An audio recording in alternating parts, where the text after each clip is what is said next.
Hello! For a long time I couldn't decide whether or not to buy the DaVinci Resolve Speed Editor from Blackmagic. Now I can say it is worth the money, primarily for two big reasons. One of them is rendering speed using the H.265 encoder to get smaller final video files. You ask, how can a keyboard affect render speed? It's simple. Included in the package with the Speed Editor is a license for the paid studio version of DaVinci Resolve, which unlocks faster render speeds for H.265 settings. The second big reason to get the Speed Editor is the dial with its soft rubber grip. It makes searching and working frame by frame through video footage so easy.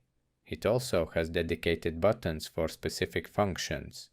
Even though I only use a few of all the buttons available on the keyboard, my editing speed is much faster.